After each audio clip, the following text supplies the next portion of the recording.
Are you watching the budget coverage on NDTV Profit? Lest we forget, it's also an earnings-heavy day. Adani Port numbers on your screen, and those numbers look strong. I mean, don't quite have the Bloomberg estimates right now, so I'm not completely sure.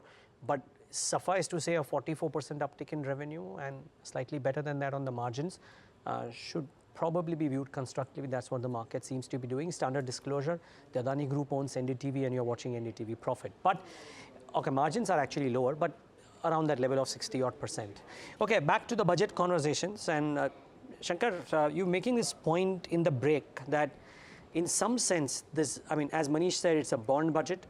It's a budget that plays to the gallery, just a different kind of gallery. Well, let me sort of half in jest say it is also a blonde budget.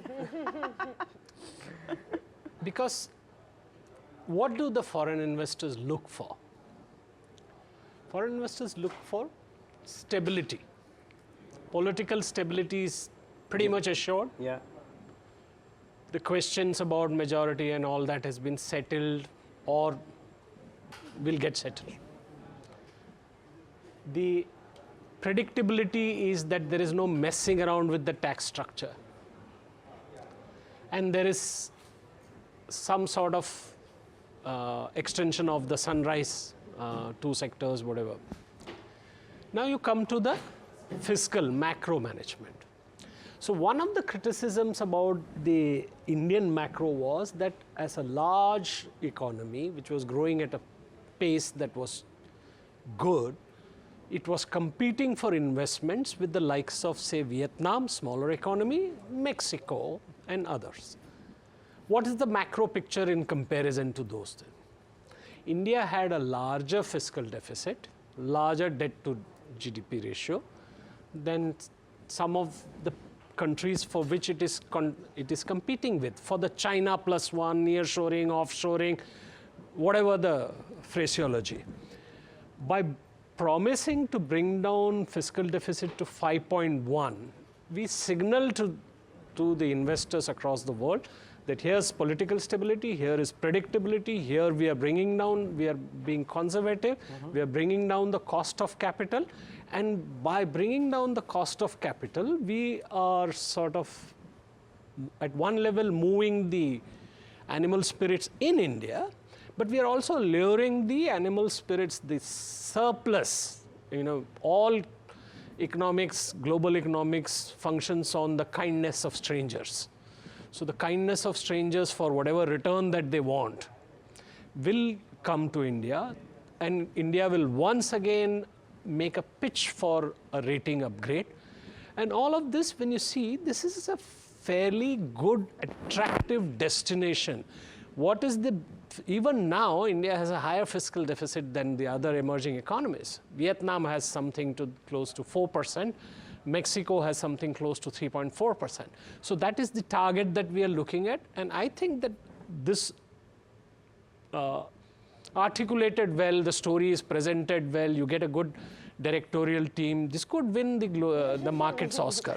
You know, it's needed, sorry, just the point that it's needed because for all the talk that we do about FDI inflows, 2023 is been a bit of a lackadaisical year relative to estimates. The next question, right? Not what she said. I mean, she compared it to a longer period, right, from 8-10 years ago. But from the pitch, as far as the government is concerned, is that FDI is very much alive and kicking. But you can argue in bits and pieces, but the actual numbers show that FDI hasn't been the strongest in 2023. And also, just taking a cue from what you said, Shankar, this is great marketing of sorts, right? And this is also ensured we've got into the JPM bond index.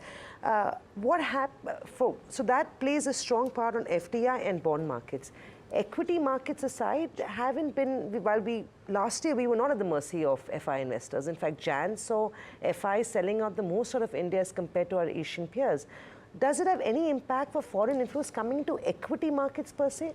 So this is part of the reason why they should or they will consider India, in the sense that, sound macros is something that for FPIs are looking for. In another way, the differential changes. When India's interest cost comes down and the equity returns move up, The argument is that once the capex cost, capital cost comes down, equity returns move up, the returns will be better, currency is stable. All of this will play into the mix. Structural. Yeah, it is more structural. Last year, why they were selling off has a lot to do with what's happening in the US. Right. And now what has happened to China, I think now both FDI and FII money will be looking for a destination. Again, I say that it depends on how they produce and present this movie. Okay. Now, talking about, if you're talking about this as a movie, was it a hit? Was it a blockbuster? Or is it going to go straight to OTT? Sunil Singhania, founder, Abakkus Asset Manager, is joining us, and I'm going to take that question to him. Sunil, very good afternoon. Great to have you here on NDTV Profit and, have your take on the budget. Can you tell us why PSU banks are flying this afternoon? Is there anything exciting from what the finance minister has said? I think the biggest takeaway has been that she's stuck to the script, the straight and the narrow. This is an interim budget and it was delivered as such. One is very clear. I think last 3-4 years, we have been having very consistent policies and, I would say budget estimates as well as, the way forward. And today's interim budget has only reiterated that. I don't know specifically what has happened, but the fact that we have maintained a fiscal prudence, roadmap with fiscal deficit this year expected to be better than what was budgeted, and the fiscal deficit next year of 5.1% clearly is giving the confidence that, unlike the perception that in a budget year, the government might dole out subsidies and all, I think we have just stuck to fiscal prudence and growth in the economy. And I think the bond yields have also corrected by 10 basis points. Bonds have moved up. And maybe, that is giving the confidence that, this whole, I would say, prudence and, focusing on the core as far as the long-term trajectory is concerned, continues to be the same. So I think all in all, a non-event, but the good thing is that they have stuck to what has been done over the last 3-4 years, and hopefully it will be carried forward as we see. Okay, Sunil, so non-event, but did anything really surprise you? I mean, one of the beliefs was that it's a bit of a bond budget because the fiscal deficit numbers being reduced, but capex outlay not as high as the street would have imagined, though the effective number still seems to be 15-16% based on the revised estimates for FY24. You happy on the growth front or the impetus that the budget could have provided and has kind of provided? One, it is not a full-fledged budget. It's a statement. It's more an interim kind of a thing, and that's why you had a very, very short speech, focusing more on the trajectory rather than on the detailing. Second is, I think the growth rate projected is 10.5% on a nominal basis, which is great. I think if you have a 3.5% inflation, then we are looking at 7% real growth rate. I don't think we should be expecting more than that. The other thing we should not forget is that this year, obviously, the fiscal deficit target has been cut 5.1% for the year ahead, and we'll also have a huge flow of foreign money coming into the bond because of the fact that India's bond has been included in the JPM index. So I think we should wait for the full-fledged budget to make any very, very I would say strong kind of a statement. But otherwise, as I said, sticking to what was being done, I think that is the biggest positive. After a long, long time, for the last 3-4 years, we are seeing a scenario where there are not too many changes, which is what businessmen and people like. You want more of the same consistency, clear focus. I think the targeted spend on infrastructure is almost 11.1 lakh crore, which is a 10% growth over last year, which was again a 33% growth over the previous year.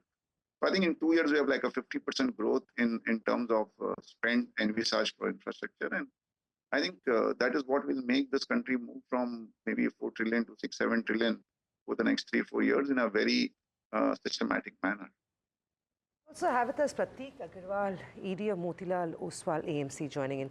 Prateek, afternoon. Thanks for joining in.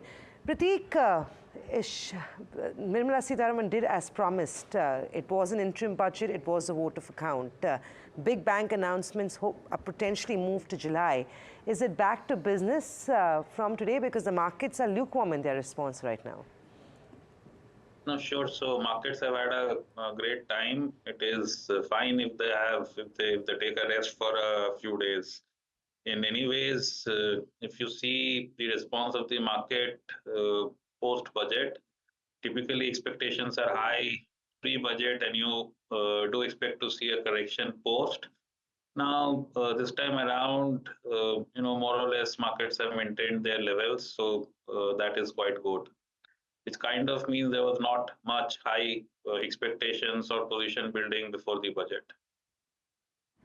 Right. Sunil, hi, it's Ameera as well joining in. Sunil, now what happens to the portfolio? So what sort of a stand would you be taking? Last year, of course, after the budget, you saw sectors that were government focused, so rail, infra, defense, do exceptionally well. In terms of spotting the next trend, this budget hasn't enabled an investor to do that, has it? One is, I think investors who have stuck to their core portfolios from a 3-5 years perspective have created a lot of wealth. Obviously, if you're a trader, you would want to jump from one sector to another. But as I said earlier, I think the narrative remains the same. The focus is going to be on infrastructure development. The Prime Minister has also added 1 crore of solar rooftops to be installed as an added target. So I think, housing for all, rooftop solar, I think moving away from dependence on imported energy sources, rail, infrastructure, reducing the cost of logistics. I think all in all, I think making India a great place to manufacture, not only for the domestic economy, but also over a period of time, exports. And I think that is how any long-term portfolio would be positioned. Now, tactically, you increase your weightage to some financials because bond yields have fallen, you might do that. But I think overall, nothing changes after this budget. Yeah. So nothing changes after this budget. Perhaps the expectation was that you'd see policy continuity, which you're definitely seeing. Prateek Agarwal, would that be the big takeaway? And perhaps a comment from you on the disinvestment target. If there has been sort of not a black mark, but a negative on list of targets, and whether this government has achieved it or not, it would be perhaps your divestment. And that divestment target for FY24 has been cut to 30,000 crore rupees. By FY25 has been targeted, or that target has been made 50,000 crore rupees. Do you think that will give some succor to the markets and something to now look forward to in terms of the next big trigger? Yeah, I have a slightly different take there. In our line, if you have to sell something, you keep quiet about it. You don't tom-tom about it.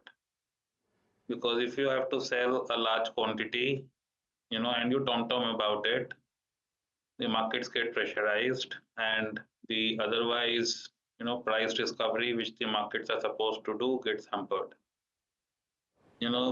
So equity fundraising through disinvestments have to be opportune, done sharply. The players have to be ready all the while.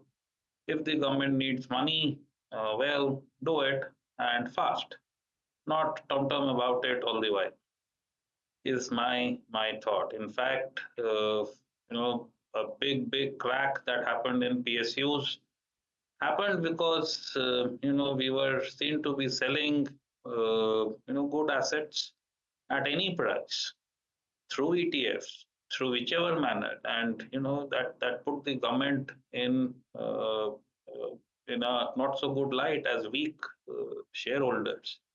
And one good thing that has happened is we are doing it opportunistically when the need of money is there, when the markets will absorb it. And I kind of like it. Second, why do disinvestment if you are any which ways better off versus your fiscal targets? Keep it for the rainy day. I think that is what has happened. So next year again, if they have put a 58,000 crore kind of a number, is a small number. I mean, if you just sell a few percentage points of a few PSUs which are doing so well, you will achieve it. No big deal. And they will do it if they need the money. I'll just take a quick take from Sunil also on the point about divestment, and a very contrarian and unusual take from Prateek, that what's the big deal? Why do you need the money and why should you go out and sell? Biggest point is, why should you tom-tom about it if you are? But nevertheless, it's an indicator that policy watchers and the market more so does look at. Any interesting opportunities there you see, Sunil, from the government's point of view? So I think one is, I think what Prateek said was very true last 4-5 years, but things have changed dramatically. So first of all, the balance sheet of the government has become very, very strong. The value of the government's holding in PSUs have then doubled over the last 1 year. And I think that at least from a balance sheet perspective, I think it's a very healthy balance. Second is the markets have changed. Markets are looking at supply. And in fact, if you see over the last 6-8 months, whichever company the government has divested has been more than oversubscribed multiple times, and the prices then have even higher up.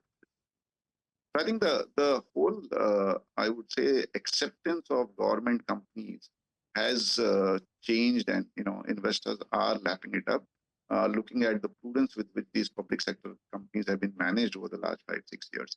But having said that, I think the revenue, tax collections and everything is phenomenal. We are in a situation where, the budget deficits are coming lower than what is expected. And therefore, divestment, if it happens, fine. Even if it doesn't happen, I don't think it is going to make too much of a difference. The only one thing I would like to add is that, say, a company like Air India, which was losing 30,000-40,000 crores every year, I think by divesting that, we have saved 30,000-40,000 crores, which was getting eaten away every year from the budget. I think if there are these kind of companies where, from being a government company, you cannot turn it around, I think that is what the focus should be. Companies which are doing well, earning well, I think only by way of dividend, the government will be able to maybe make more than what they would by way of this. Hi guys, this is Shankar here. I have a question for both of you on, continuing on this issue of views on divestment or disinvestment. There is a reason why SEBI sort of puts up a number of 25% liquidity in the market, and there is the reason of opportunity cost that is hiding in government balance sheets, which could be leveraged to build infra or to fund welfare or whatever. Having said that, my question to both of you was that if the government has to, say, expand, and both of you agree that the balance sheets are better, that the PSUs are better managed, that they're doing well. So the government creates this list of disinvestments, possible privatization, various categories. But I think the opportunity is more in issue offloading of some more shares, diluting holdings, say, in PSU banks or other companies. If you were, and I'm asking both of you, if you were to create a list of, say, 3 PSUs, which you would say are ripe and would lure foreign buyers. We're also interested in FPIs. So some of the PSUs have drawn foreign investment, for instance, PFC and IRFC and all. So what looks ripe to you guys to sort of take? I'll just go one step forward. So, listing helps. Yeah. Divestment also leads to listing. Listing helps because then there is public scrutiny, there is answerability to the outside investor. And we have seen over a period of time, listed public sector companies tend to be more accountable than unlisted. And I think that also helps. So, for example, Life Insurance Corporation is listed. Now they are being scrutinized. What investments are they doing and so on and so on. So I think it is also including efficiency. About your questions about which PSUs, I think the government has been very smart. I think when the banks needed capital, the government was providing with capital. The big picture, though, as we've discussed with Shankar and our guests here, is that it's a bond budget. Navneet Munot, MD and CEO of HDFC Asset Management and Chairman of AMFI, joins us right now on the show. Navneet, great having you. Thanks for taking the time out. Do you reckon that it's a budget which kind of balances out the act? Usually that is, the equity markets look out for what's in the budget. This time around, the bond markets have a lot to smile for. No, absolutely. I think almost every section has a lot to smile for. It is not only the bond market and the equity investor, provided they are long-term investors, but almost every section of the society has a lot to look forward to. This is not only about the income and expenditure account of next 1 year. This is not only about the policies and the programs for next 1 year, but continuing on the theme of an Amrit Kal, a journey towards a Viksit Bharat over the next 25 years. I think that continuity is more important, and I think that will make everybody smile a lot more than what they were smiling till this morning. Navneet, anything disappointed you? Because there are a lot of things that could actually have pleased people, right? Fiscal deficit numbers and the glide path much better than what anybody on our shows or in the brokerage community had spoken about. Maybe you also not thought of a 5.1%. So is that great, or would you have hoped for, it's okay, let it be 5.2, 5.3, but maybe a higher number on capex? I think we need to balance both the growth impetus, that over a period of time higher growth will help us in bringing down public debt to GDP, and at the same time the near-term consolidation. I think the budget has tried to balance and both the objectives, and I think I'm pretty okay with the numbers that have been presented. In fact, another credit that we need to give to the finance minister and this government, that we saw that in 2019 and we have seen the same in 2024. Despite being an election year, the budget did not try to increase the fiscal deficit by doing spending which could have been kind of beneficial in the short run, but could have impacted the fiscal math over a long period. I think remaining on the path of fiscal discipline in an election year is really commendable. Navneet, good afternoon. Tamanna here. I'm just trying to understand from a market's perspective and impact. One, why are we seeing a relatively tepid response overall on the markets? Is there a greater expectation that was built in before? And secondly, you know, is this budget in any way, in your view, positive for PSU banks in terms of a lower government borrowing? Is that what you reckon is the reason? So keep a few things in mind when you are trying to judge the budget by the market reaction in few hours. This was an interim budget. This was a budget which was trying to, outline all the reforms and achievements of the last 10 years. This was a budget to outline the vision for the next 25 years. And then the today's market may be driven by many other factors which are beyond this budget, right? I mean, we have seen the global markets, how they performed yesterday and today. We have to keep in mind the global environment when we are looking at the markets today. But by and large, as I mentioned earlier to Nimesh, that I think I'm pretty feeling very positive that the way I think right notes have been made, whether on the continuity of reforms, whether on credibility of numbers, and whether the conviction that India can become a developed economy. Your specific questions on banks, I think if we remain on the path of fiscal consolidation, it gives space to RBI on the monetary policy side. This is a critical input for Reserve Bank on what government is doing on fiscal side as well as on supply side reforms. I think if we continue on that and then we have a better outlook on inflation, this will create a space for monetary easing over a period of time. Of course, we need to keep the global context in mind for that as well. Navneet, with the macro picture turning out to be better than what the most optimistic expectation was, do you think in the eyes of an FII now Indian equity markets become more attractive? I'm asking you this because I know for bond markets, FDI, this is a great pitch, right? But for equity markets, valuation was turning out to be a bit of a concern. Do you think this positive news flow could sort of offset valuation worries? Will it enhance confidence? The answer is yes. Will it result in cash in the immediate near future? I think that depends on many other factors than where India is currently, right? I mean, they are driven by many other factors, including relative valuations, including the valuation, including the bond yields, including their own home market, the flows, so on and so forth. But if you ask me a longer term, whether we'll have greater flows from the global investors, for the reasons that I mentioned earlier in terms of the government policies, macro stability, financial stability, and a stronger growth outlook, the answer is clearly a yes. In the near term, there are many other factors that drive flows, and it's difficult to, for me to difficult to give that view. Navneet, a quick one on the debt market. Equity we've talked about. Give me a sense of what are you doing in the debt market? Would you be recommending buying duration at this stage? Is that a strategy that is looking, significant and also, attractive at this stage with everything that we've seen in terms of bond markets?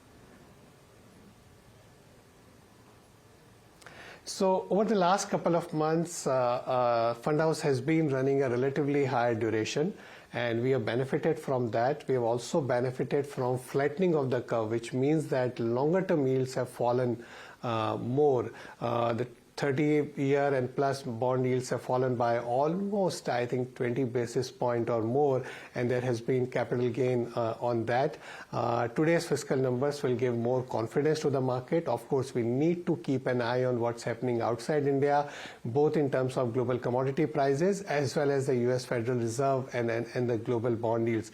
But purely from a domestic macro perspective, I think, yeah, budget has brought positive news for the bond market as well. We have been telling investors that even the bond markets have been offering a good entry point over the last couple of months, and I think we continue with that call. Hi Nandurkar, this is Shankar here. I have an AMFI question for you. 2023 has been a great year for funds. Does this budget inspire continuation of that confidence, continuation of that flows, both in the equity and debt segments? I mean, you had a stupendous 10 lakh crore bump up in the last years. Because all of this flow is captive domestic savings. No, absolutely. A large... Yeah, please go ahead. Yeah, so I mean, absolutely. So 10 lakh crore addition to the AUM in making the mutual fund industry a 50 lakh crore AUM industry, a large part of that has come through the capital gains, through the mark-to-market gains. Another bigger part has come through the SIP flows, which are very structural in nature. Indians investing in a disciplined manner through small investments every month is a very positive trend. I think these are early days for financialization of savings. This is a structural trend, and we think over a period of time, as mutual funds continue to emerge as a preferred investment vehicle, as a preferred saving vehicle for larger and larger number of investors, and with through MFI and all our industry peers under the guidance of regulator, we will leave no stone unturned that in next 25 years, as India become a developed country, how do we ensure that fruits of that growth reach as many households as possible? These are early days, as I said, while everybody looks at the 17,000 crore plus number of monthly SIP, which has doubled in last couple of years. But if you look at the proportion of overall savings pool, it's still a small number. If you look at 4.3 crore investors, it's still a small number. So we have a long way to go. Incidentally, I must mention that today is also the 30th anniversary on 1st February 24, 30th anniversary of HDFC Balanced Advantage Fund, where if you look at the 30-year track record, and there are a few other funds in the industry which have built track record of 15, 20, 25 years. In this 30 years, the way wealth has got created and the track record that industry has built with also the highest level of transparency and the trust that we have built with investors, we feel very confident of reaching to many more households over the next 30 years. All right. One final thought, just on a data correction thing, Navneet. The 10 lakh crore, how much of it was capital appreciation and how much was actual, as they say in Mumbai, rokda?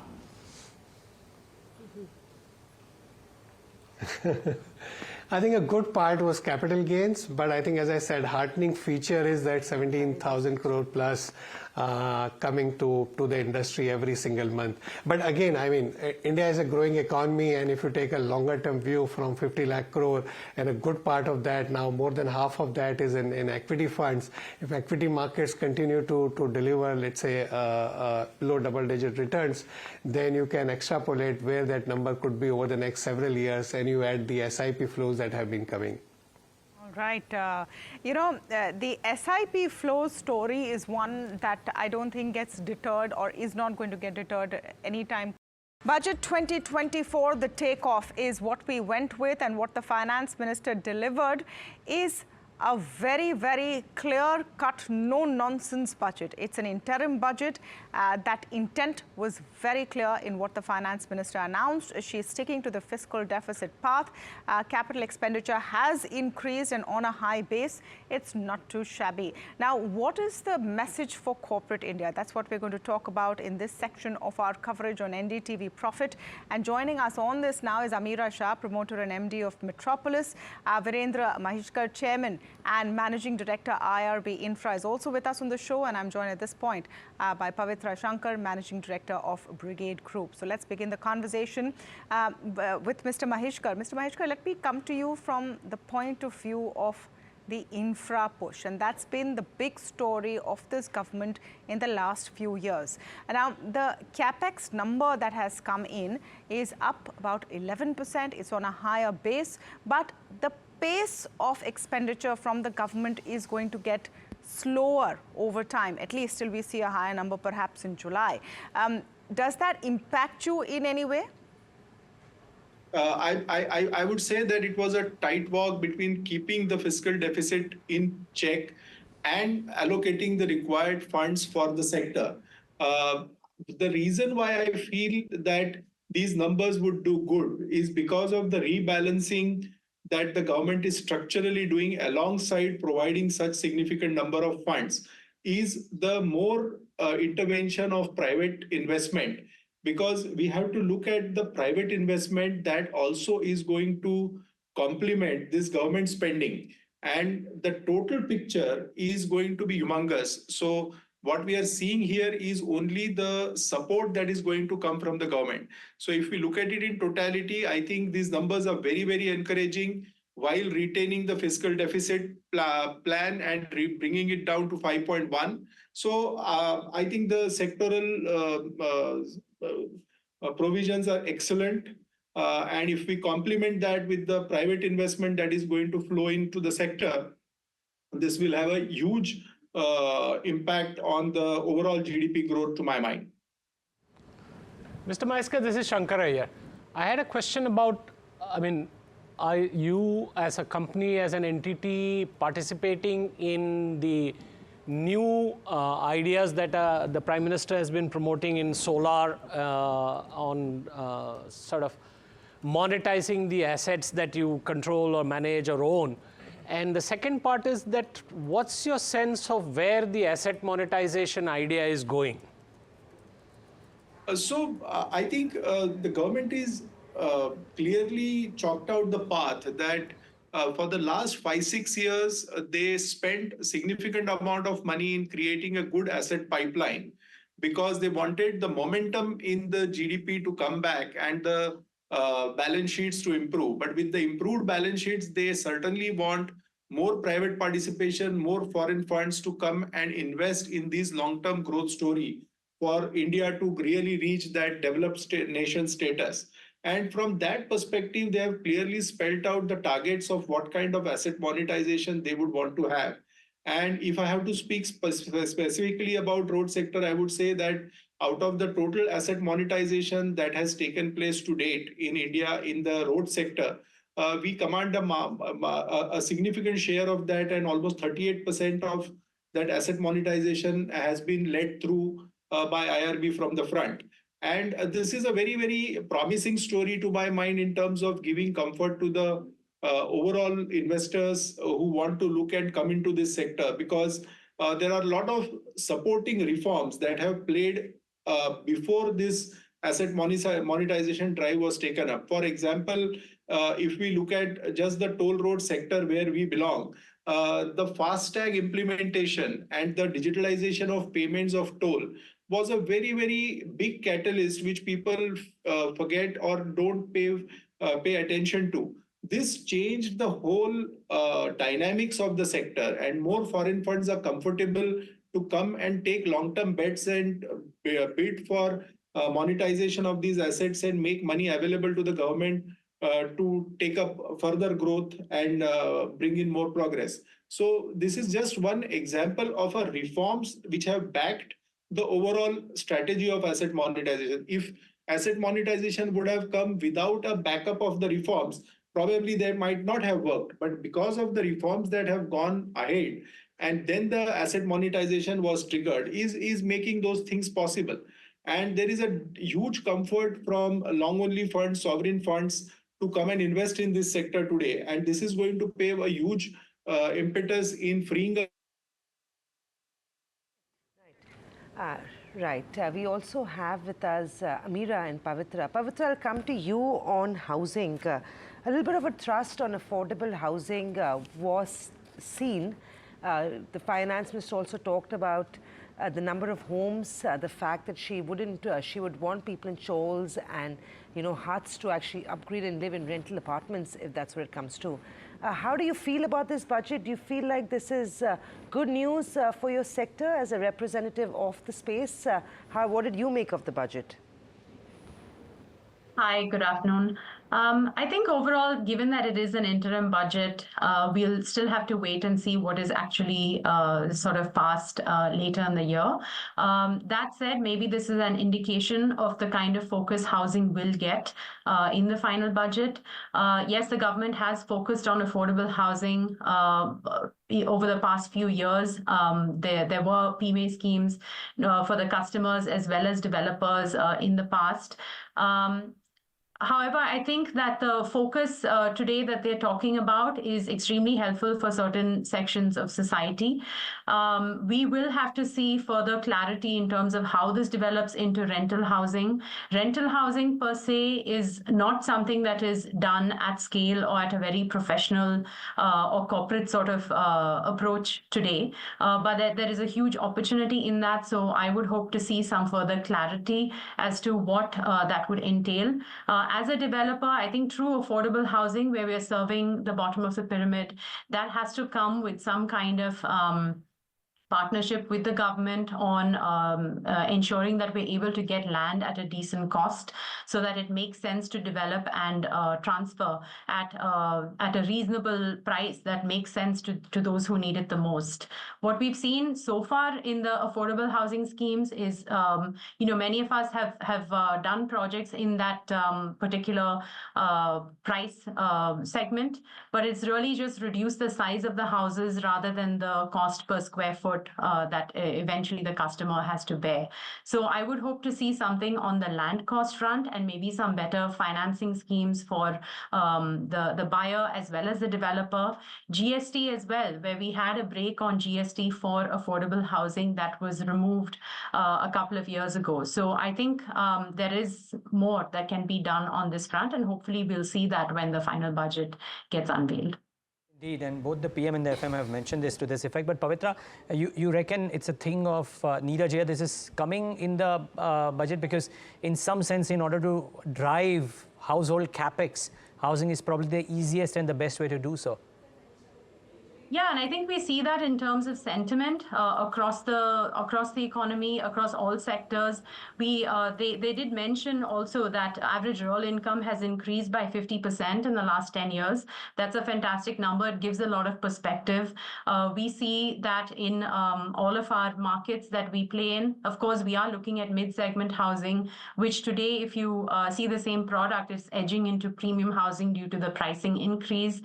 So overall, I think that as the economy grows, the real estate sector will grow, not just in housing, but also in retail and hospitality, in office. So overall, it means great things, and construction does contribute a huge proportion to the economy. So I hope we continue to see investment in infrastructure, connectivity of tier 2, tier 3 cities, and connectivity by road, rail, and air, which the government has mentioned, and the finance minister did speak to in her speech. Okay, Ameera, Shah, thanks for joining in, and just wondering, would you have hoped to hear some more concrete steps, or are you hopeful of seeing or hearing some of these in July? And is there something that you picked up that we might have missed here from a healthcare industry's perspective? Yeah, I think the government's focus on R&D and really stirring innovation across sunrise sectors, I think, is a welcome move, and certainly for healthcare as well. And I think what I'm seeing is that the government's move from really moving from a provider in healthcare services to saying, let me also become an enabler, because private sector needs certain policies and regular and some framework to be able to invest in themselves. I think this 50-year interest-free loans that they've made available, and of course we hope that the writing is clear and that becomes available for large and small size organizations to really take that money and innovate a lot. But I think that can be a good boon for the industry. Skilling has been a big challenge in India. We are seeing not enough doctors, not enough nurses, and certainly I think any investment move to gear up more seats for doctors, and have more talent in the country, I think will be welcome. And I think they're trying to do that through really establishing more medical colleges in the existing infrastructure. Then, of course, the cervical cancer program, vaccination program for young girls is also a good thing. Overall, obviously, finally, healthcare in India can only be revolutionized, for everybody if public and private come together and really use the public infrastructure and the private capabilities to really make magic. One of the things, of course, as an industry, we had all hoped and we have been hoping for a long time to see is that our entire industry has all the input costs on GST, but we are GST exempt, which means that we obviously don't pass that on to the customer, but we get no offset for that cost either. And putting us in the 0% GST on, or even a 5% GST on services would have just given us an ability to get a refund for the GST paid on inputs. So certainly hoping that in the July final budget, some of these points can be taken up, especially the GST one. That would be a big relief for the sector and frankly allow prices for consumers to come down. Right. We'll come back to you for follow-ups on that, Ameera, but I also want to welcome Vivek Lohia, Managing Director at Jupiter Wagons, to the show at this point. And just look at all the ground we've covered. We've spoken to IRB on the infra bit. Pavitra has spoken to us about what real estate expected. We've covered healthcare. And now let's come to the meat of the matter with Jupiter Wagons. Very good afternoon, Mr. Lohia. There is a sense that perhaps it was not all that positive for railways because the amount the government intends to spend will be a bit squeezed. Is that your takeaway, or do you think that the story has just about begun as far as the railway transformation is in India? Good afternoon. So as it was the interim budget, the whole idea was that, the continuity of the policy, and the Honorable Finance Minister was very clear when she mentioned about Viksit Bharat, and the connectivity infrastructure, as she mentioned, would be the key enabler. And we continue to see that momentum. She has announced in this budget a lot of corridors to debottleneck the steel movement, the cement movement, and that would be a huge enabler going forward in capital investment, especially private capital investment coming into the sector. You would see more investments in the steel, in the cement business and other capex oriented business. And I think as the focus going forward is going to be more and more on the connectivity infrastructure, which is the key going forward, and that I would result in the whole railway sector, having a great impetus going forward. So I don't think that the takeaway for me is very clear that the government focus on the sector will continue, both in terms of the infrastructure as well as in terms of modernizing both the fleet as well as the railway stations. Because if you see the budget announcements, there has been an announcement of upgrading about 40,000 coaches to world standards, which is a great a task which the government has taken and which will go in a long way in making railway a world-class organization. Hi Vivek, this is Shankar here. I mean, continuing on the 40,000, that number has got a lot of attention in the budget, and this is interesting because, I mean, you see people taking selfies on Vande Bharat, but my question to you is, 40,000 wagons, what does it, can you quantify it in terms of value, and does this happen in 1 year, 2 years, 3 years? So again, we need to understand the fine prints to quantify in terms of value. But I can clearly say that it is a huge exercise because you're talking about complete renewal of the fleet. Definitely, it cannot happen over a period of 1 year. Whether it will be 2 years or 3 years, again, very difficult to quantify at this moment. But the vision and the direction is very clear. That momentum which the government had set for the sector will continue to speed up going forward. What would be a ballpark figure per wagon? I mean, the people are curious. Again, very difficult to estimate because in terms of what the entire project entails, till we get the final details, right now for us to give any kind of number would not be prudent. Right. So, Mhaiskar, I know this is a budget conversation, but I can't help but ask you about your earnings. It was a great quarter for IRB. Your top line has grown significantly. There was some pressure that we saw on your margins. You want to elaborate a little bit on that? And what we do believe is on back of higher input cost. If you can just share some more details on that and give us a sense of what we can expect going ahead. Similar sort of run rate expected from IRB? I think with both the InvITs contributing positively to the bottom line by way of cash coming into IRB, I think the margins likely to continue in a stable manner. And I don't think there is any input cost pressure. In fact, if I look at steel, bitumen prices, they have come down by almost 14 to 15% from the peak which they achieved 9 months ago. So I think the margins likely to continue very stable, and the cash flow coming from the InvITs is likely to improve as we roll into year after year, because the portfolio that IRB holds through its InvITs is doing significantly good, and that cash is going to keep coming into IRB. So I guess that's a big positive that the company is going to see. Hi Ameera, this is Shankar here. I completely empathize with you on your issue, I mean, that you guys face on offsets on GST. This is something I think large parts of professionals also face. My question to you is slightly on the sector itself. You guys are one of the service providers for medical attention.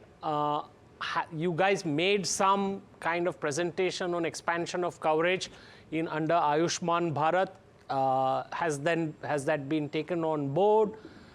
When I say you guys, I don't mean you personally or Metropolis personally, but the healthcare sector has done some presentations. So has that been taken on board? Is there a wish list there?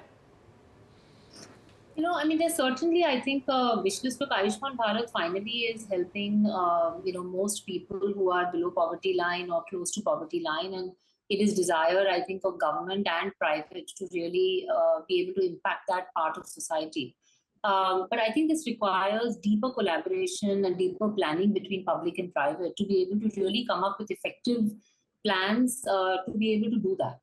I think the gap that has to be bridged is usually, I think, government makes the plans and then the execution is there for private sector to do. But I think a deeper collaboration would result in far more effectiveness. So Ayushman Bharat has great potential. I think there is great impact possible. And we certainly hope that with more and more dialogue with the government, with change of some policies, with better sort of frameworks and governance also, this can land up impacting the hundreds of millions of people that it has always been aimed at, which today obviously it's made a lot of progress, but we haven't still gotten there. Market is flat, but as the flash speaks about a fine print, I thought it's important to get in a fine print going, and that's why we've gotten Mr. Sameer Khanabar, partner of tax and regulatory services at EY, in the studio, and we requested Mr. Vivek Lohia to stay on because it'll be important to get his perspective on this. But Mr. Khanabar, thanks for joining in. Sure. Now, two aspects that team EY and you have picked up. Let's start off with the first one. There is a tax element angle to this budget, which will probably hurt new manufacturing. Yes. What is it? So currently there is a 15% concessional tax regime available to new manufacturing companies which set up their new plants. That was announced somewhere in 2017, and the sunset clause has expired in 2024. There was huge expectation that because a lot of new units or new facilities are coming up, so there will be an extension at least for 2 years, not just 1 year, because these are huge capital incentive plans, so they take a lot of time to be set up. And this incentive is available only when you start the manufacturing, not that when you set up the company. So because it is capital intensive and it takes a lot of time to set up, the tax holiday should have got extended, but it has not. So what happens if you're halfway through? So you've made those investments, but you haven't started production. Yes, so that's a big dampener. So if you look at any large company which has anticipated on that basis, their tax rate goes up right from 15 to 22%. Even if they're in the middle of the construction. Yeah. Even if they are in middle of, because they have not started manufacturing. Wow. Okay, so the parameters that you start manufacturing, what would be the ballpark sort of scale or impact of this kind of a non-extension of a tax holiday? Yeah, so that's what I'm saying. The tax rate goes up from 15 to 22%, so it's 7% increase in tax rate, and that's a clear cost, so. What sectors are we halfway through in your sense? I mean, you've got a better sense of where we are halfway through making those investments and yet not having production coming on board. Yeah, so whether you look at green hydrogen, whether you look at electronic manufacturing, whether you look at pharma, chemicals, so it'd be interesting railways, to see what happens to companies like Dixon also. Yeah, all of those. All of them would be. The PLI scheme would be excluded, one assumes? PLI is an independent scheme, so that continues as per the promise, so that's not an issue. This is pure incentive on the income tax side where you had this 15% tax rate. Let's ask Vivek Lohia about this. Vivek, you just heard EY talk about this. Now, to your mind, how does this hurt? Because you are a company that is in the midst of large capex any which ways. No, so definitely the scheme is a big boost. But I think for us, more importantly, it's the growth drivers, and we are very clearly seeing that the growth momentum is continuing, and the finance minister is very clear when she talks about Viksit Bharat and the focus on infra, and the private capital coming in, which is going to be a big enabler. Of course. I think the critical thing would be more than the income tax breaks would be the PLI schemes, because that is what's going to propel big size manufacturing. Most certainly. No, Vivek, sorry, allow me to come in, but I just want, we just want clarity here. So let's assume some of your manufacturing activities are underway. They are not under PLI, for example. If this lapses from April 1st, you are subject to 7% higher income tax, right? Is that a dampener? Do you think that this was anticipated to get extended and not being extended is a dampener for manufacturing companies like yours? No, so most of the expansions which we are talking about is in our existing companies. Yes. And this is specifically, the scheme was announced for new companies. Of basically companies which are coming, which started operations in the last 2 to 3 years. So most of our investments as such also never was under this umbrella. So I don't think it would be that big a dampener for the existing companies who are there, unless they have formed any new ventures and have invested under the new ventures. Okay, just to understand, Vivek, you're saying most of your manufacturing is under existing schemes. Is there anything in between? Because what this is going to hit is manufacturing capacity is built, but no actual manufacturing that has begun. Do you have any, in between or mid-stage sort of facilities which could get hit in terms of the tax incentive being removed? No, as I said that because see, for us, the capex is ongoing, and we are committed to sizable capex, and we are seeing the momentum in the sector, and the demand drive continues. So as I told you that most of our capex investments are in our existing companies, and these the scheme which you are talking about, the tax break from 25 to 15%, that was as such also not applicable for companies who are doing expansions under their existing portfolio. So this is only applicable to new companies which were formed in the past couple of years. Okay. So as such, whatever capital outlay which we have undertaken would not get impacted so much by the scheme. Right. Understood. Just a quick word, Mr. Kanabar, directionally, why would they do this? Because this scheme began in 2017. So is it sort of also telling people that this is a deadline? You're telling private sector that's a deadline. Okay, this tax holiday has gone on. Yeah.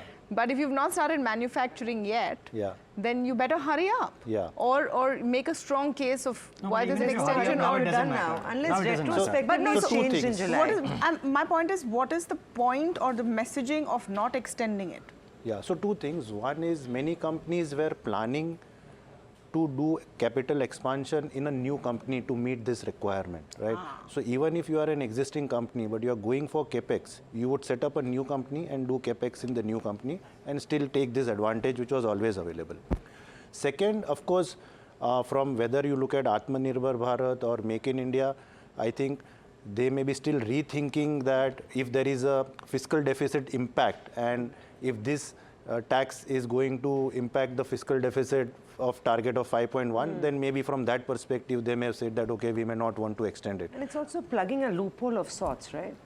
No, it's not a loophole. It is an incentive available. You are taking that incentive. It is legitimate, right? Because that is provided in the law.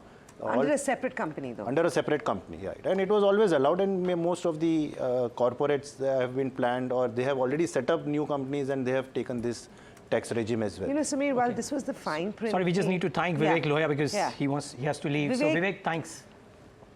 Vivek, thank you. It was great talking to you today. A good perspective on the budget, and of course, an industry view as well coming in from Jupiter Wagons. But Sameer, while that is the fine print, like we said, I'm guessing there will be a little bit of a reaction that will come through now as we see it, right? Yes. Do you think there would be any room for them to come back in July and retrospectively maybe alter this? There should be, because as we are talking, and at least the way we are looking at the kind of investments that are going big time, and the plans have been done factoring this schemes. Obviously, there will be a lot of representations, and I'm sure government will look at it. Okay. There is one more angle which you said is important in the fine print, or rather in the budget. Well, now, let's move on to that. Yeah. So this is now on an international tax development. As you would be aware, almost 130 plus odd countries agreed in principally to levy a minimum tax of 15%. And that was to sort of avoid base erosion, profit shifting, or at least to even avoid various countries not levying any tax or acting as a tax haven. So if you'll see, UAE has brought in income tax effective from 1st Jan 2024 at 9%. Most countries have sort of increased their tax rates to 12 to 15%, etc.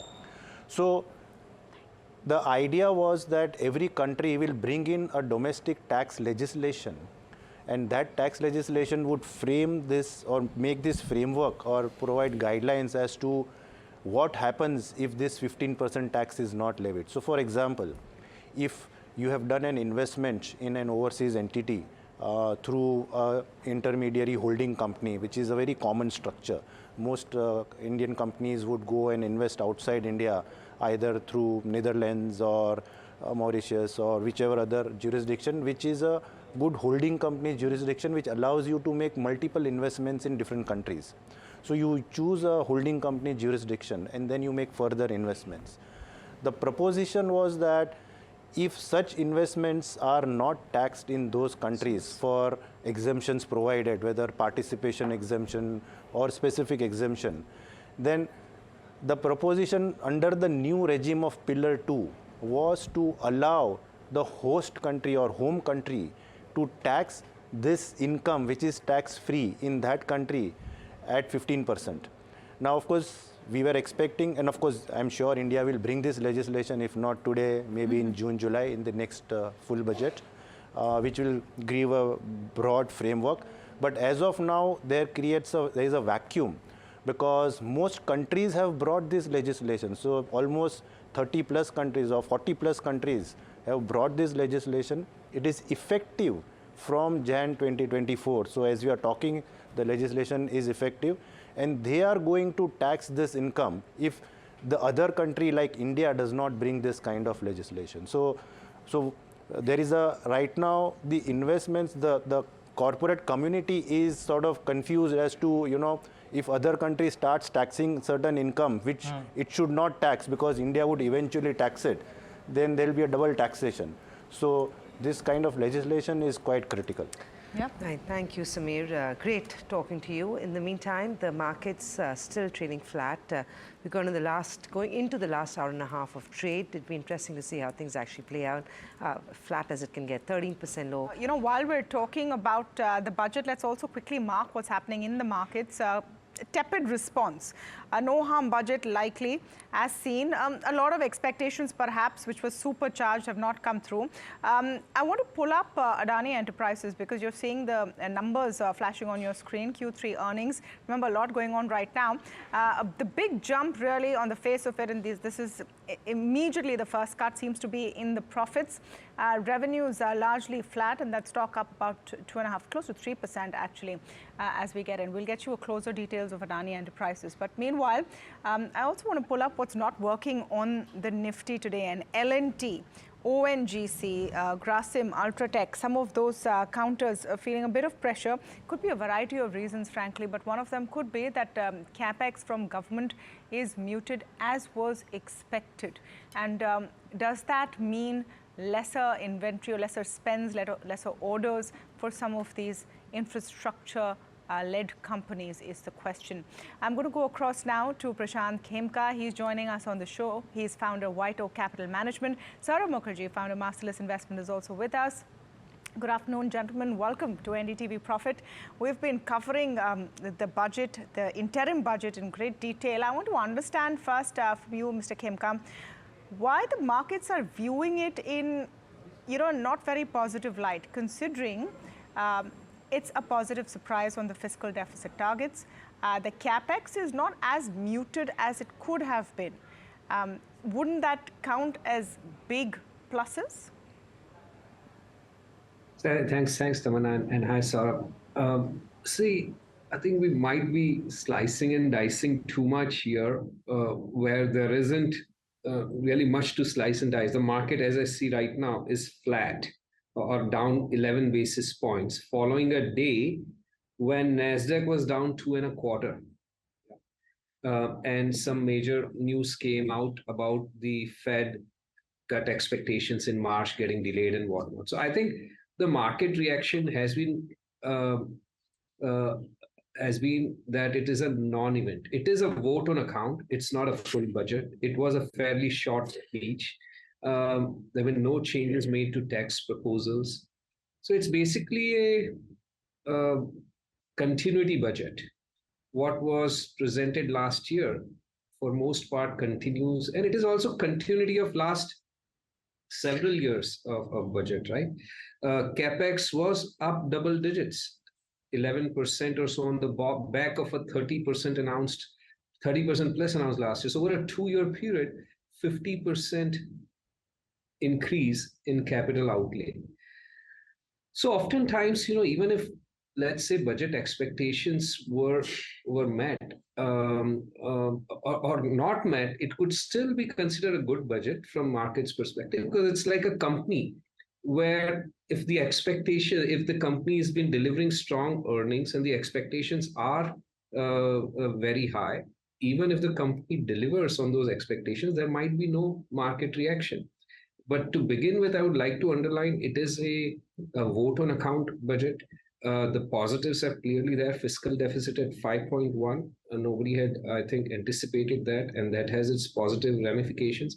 This was done despite, an increased outlay for capital expenditures by double digit, and no populist measures, which again is positive because there were some concerns of there being, heightened, this being a pre-election budget, there would be heightened outlays on populist measures. Maybe it is just like investors at large in the market, the government is also confident of its prospect in the upcoming election and should be perceived in that sense positively. So I would not read too much into the market reaction, whichever way you look at it, Tamanna.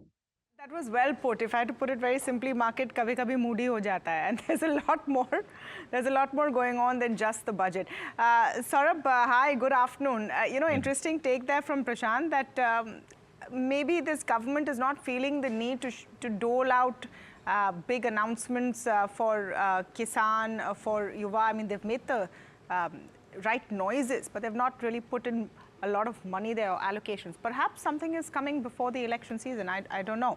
But how do you view this budget? It did, in the end of it, turn out to be a very plain old simple interim budget, isn't it? No, I think for a free market lover like me, this was music to my ears. The government is saying, bahut kar liya humne. We've doubled, your public sector capex has been doubled in 3 years, right? So Prashant said, right, 30% last budget, uske pehle wala budget bhi 30%. So in 3 years, the government is effectively, implicitly saying we've doubled public sector capex. We're going to increase it by 11% in the year ahead, said the FM.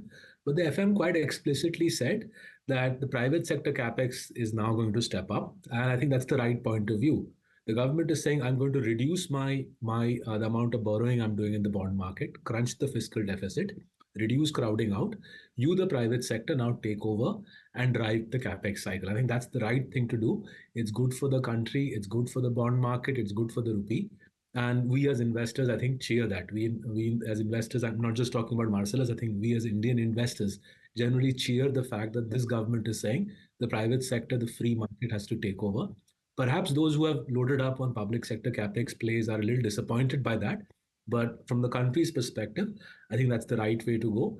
In addition, the FM, I think, also signaled fairly powerful moves on the energy transition, solar, EV, and she signaled that the middle class housing piece, the Grameen housing piece, she's very keen that be accelerated. It's been one of the signal successes of the NDA over the last 5 years. The PMAY, I think, has been one of the most effective and popular schemes, and she's saying they're going to double down on that.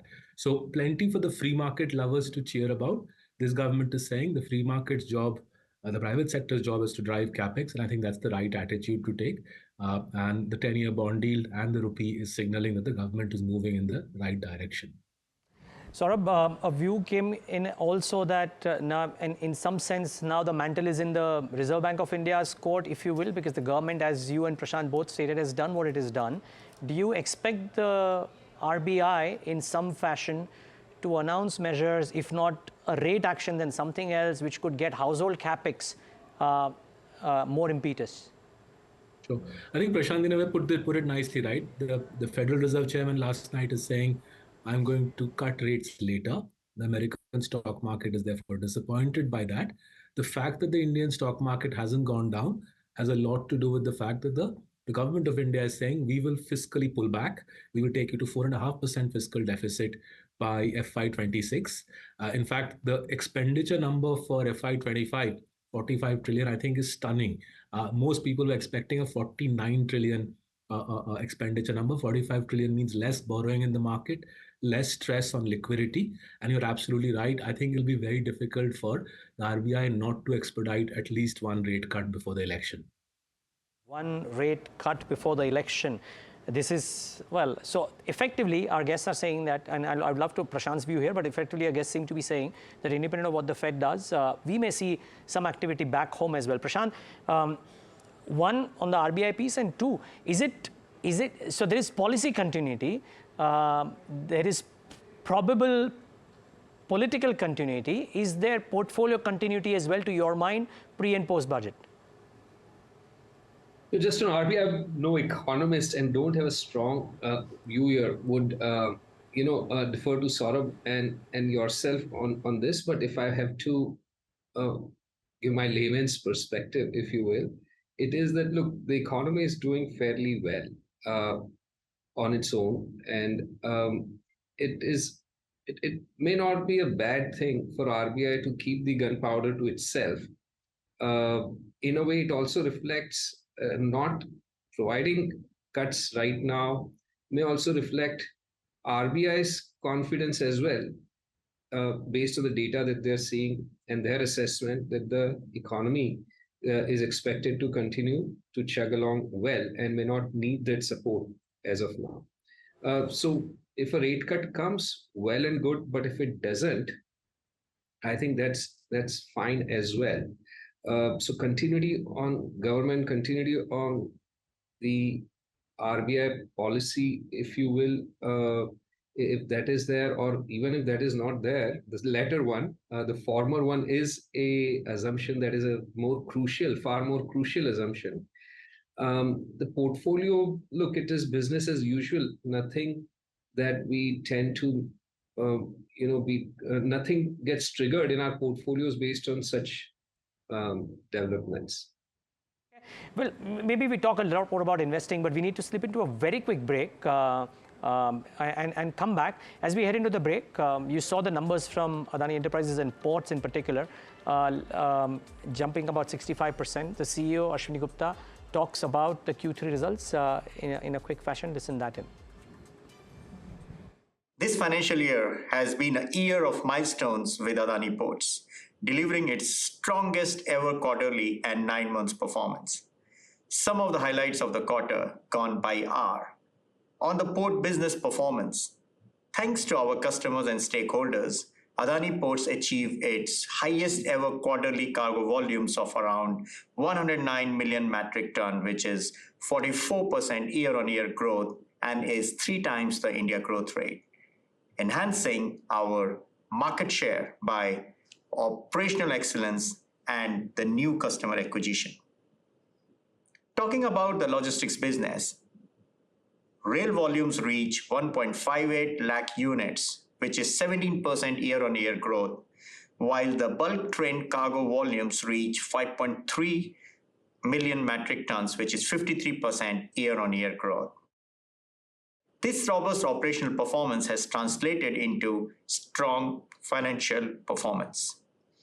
Our consolidated operating revenue for the quarter increased by 45% year-on-year to reach rupees 6,920 crores, whereas consolidated EBITDA, including Forex, increased by 59% year-on-year to reach rupees 4,293 crores. As of 31st December 23, our net debt to EBITDA ratio stood at 2.5x versus 2.8x as on 30th September 23. Recently, S&P Global Ratings reaffirmed its investment grade rating of APSEZ while revising the credit outlook to stable. Moving forward, with our agile and resilient business operations, we are on track to overachieve our cargo volume, revenue, and EBITDA guidance provided at the start of the financial year. Whether any stock or sector is enthused by the budget or not, there's no question Maruti Suzuki is on a full run today. The stock up 5%, Cipla doing really well, so is Power Grid. Markets not responding immediately to the budget, but there's a lot that's left to be digested. Prashant and Saurabh are with us, and we'll take a quick view from them. Saurabh, I'll come to you first. What next in terms of news for the market? Now, Fed has made it clear that your next cut is not coming in March. You're saying the RBI may have a first mover advantage. The election, most would argue, is largely priced in. So what's the next trigger? I think a couple of things to look out for. I think the situation in the Middle East is grave. The Suez Canal, the Red Sea, these are critical parts of the global trading ecosystem. I'm not a geopolitical expert, but I can see from our investee companies, working capital cycles, I can see from freight rates that global trade is being impacted. And the sooner the Middle Eastern situation clears up, the better it is for the Indian economy, for the stock market, for our investee firms. Secondly, leaving aside the elections and the union budget in July, I think the sooner the Fed cuts, the greater the room for the central bank in India to move. The easier it is for capex, private sector capex in India to start moving forward. As I said a few minutes back, I think it's high time that private sector capex picked up. Corporate balance sheets are in good shape. The banking system has plenty of tier one. But I think we do need a bit of a macro trigger from central banks, both in America and India. The sooner that comes, the better. And the third piece, I think, is last time, 2019 was the first election in India where more women voted than men. And I think that's one of the reasons why the PM, the FM, the Chief Economic Advisor are focusing heavily on women. If the 2024 elections re-emphasizes that, and once again the number of women increases vis-a-vis the previous election, and the women continue to be the majority of voters, I think we'll see a brand new emphasis in Indian policy making on tilting policy towards women, tax breaks, job creation, perhaps even interest subvention, which is focused on women. I think the next government's priority, I think, is a high possibility, huge women theme in there for investors like us to focus on. 3 cheers to that if that happens, and not just as a woman, but as an Indian citizen. I think that's a great idea if that does happen. Prashant, Khemka, same question to you. What is the next trigger or set of triggers for the market? See, besides the geopolitical issues that Saurabh discussed, and I think you talked about the elections, but I think it is still important to get it out of the way while everyone in the market is sure about it. But still, global investors, some of them at least, are on the sidelines till that crucial event is out of the way. A lot of them after December have already made up their mind that that's not going to be a big issue. But other than that, I don't see any particular trigger, a known event in the market today. Obviously, later in the year, you have the US elections, but all these are events of kind which continue to play play themselves out in any given year, and I would not say these are major events or triggers for the Indian market. It is business as usual, I would say. Gentlemen, thank you so much for giving us your thoughts. Really appreciate your time and your nuance, and have a great week ahead. Thank you, Neeraj, for having us here.